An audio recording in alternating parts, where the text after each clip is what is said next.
அந்த ட்ரெஸ் ஒரு நிமிஷம் பாருங்களேன், கிழிச்சு கிழிச்சு போட்டுட்டு வந்திருக்காங்க. எந்திரிச்சு நின்னுங்க. அப்படி வாங்க.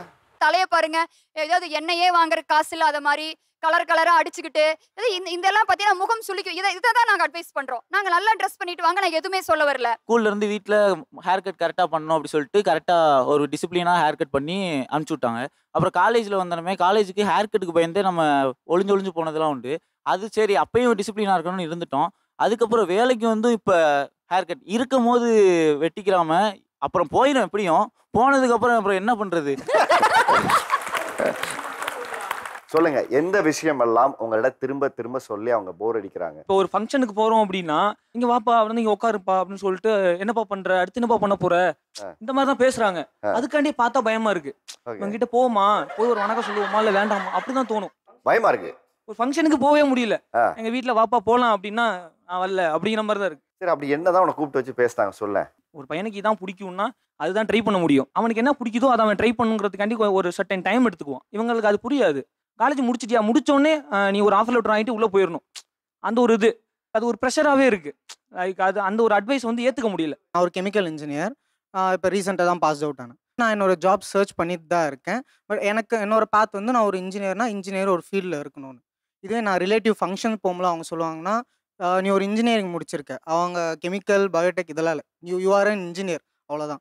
ஐடி ட்ரை பண்ணு, சிவில் போ, ஏதாச்சும் பண்ணு, கோர்ஸ் கவர்மெண்ட் எக்ஸாம் எழுது. அது எப்படின்னா அவங்களுக்கு ஒரு நாலேஜ் இருக்குது, ஆனால் அது டெவலப் ஆனதே தெரியாமல் அவங்க டைமில் என்ன நாலேஜ் இருக்கோ அதுலேயே நீ டெவலப் பண்ணிக்கோன்ற மாதிரி சொல்லுவாங்க. அவங்களுக்கு தெரிஞ்சதை மட்டுமே உங்களுக்கு சொல்லி அதை மட்டுமே செய்ய சொல்கிறாங்க. இன்னைக்கு வேர்ல்டு ரொம்ப காம்படிட்டிவாக இருக்கப்போ அது ஒரு ஒப்பீனியனாக வரலாம் சார். பட் அவங்க அது ஒரு டிசிஷன் ஆக்கி அதை இம்போஸ் பண்ணுறாங்க. லைக் எப்படின்னா அட்வைஸில் ஆரம்பித்து அந்த அட்வைஸ் டெவலப் ஆகி அதுவே எங்களை கன்வின்ஸ் பண்ணுறதுக்கு ஒரு ரீசன் ஆகிடுது. சிம்பிள் எக்ஸாம்பிள், காலேஜ் ஐவி போகிறது. காலேஜ் ஐவிக்கு அலோவ் பண்ணுறாங்களா? காலேஜ் ஐவிக்கெலாம் பண்ணுறதில்ல சார். லைக் எப்படின்னா இது சொல்லி ஆரம்பிப்பாங்க, கடைசியாக நம்மளே சரி நான் போகல வேணாம் நான் வீட்டில் இருந்துக்கிறேன்ற அளவுக்கு கொண்டு போயிடுவாங்க சார். நான் ஒரு புதுசாக ஒரு ஐடியா வச்சுருக்கேன்னா அதை முதல்ல டிமோட்டிவேட் பண்ணுறதுலேயே இருக்காங்க சார். Depends upon advice. நம்மளே பிரெயின் வாஷ் பண்ணி ஓரளவுக்கு அவங்க தான் சொல்கிறது கரெக்டாக இருக்குமோ நம்மளை கிவ் அப் நம்மளே கிவ் அப் பண்ணிவிடுவோம் சார் கடைசியில். செகண்ட் வந்து யாருமே மரியாதை கொடுக்கலன்னு சொல்கிறாங்க. நாங்கள் எல்லாருக்கும் மரியாதை கொடுத்து தான் போகிறோம். ஆக்சுவலாக இவங்க நம்மளுக்கு மரியாதை கொடுக்குறது இல்லை sir. Many of the situations சின்ன பசங்களுக்கு என்ன தெரியும்னு சொல்லிடுறாங்க. அதே மாதிரி அந்த காலத்தில் நாங்கள் இருக்க முதல்ல இந்த மாதிரி பண்ணோம் அந்த மாதிரி பண்ணோம், நீங்கள் என்ன இந்த மாதிரி பண்ணிட்டுருக்கீங்க, அந்த காலம் வேறு இந்த காலம் வேறு, திருப்பி அதே எடுத்துறது இங்கே வைக்கிறீங்களே நான் யோசிப்பேன் சார் நிறைய தடவை.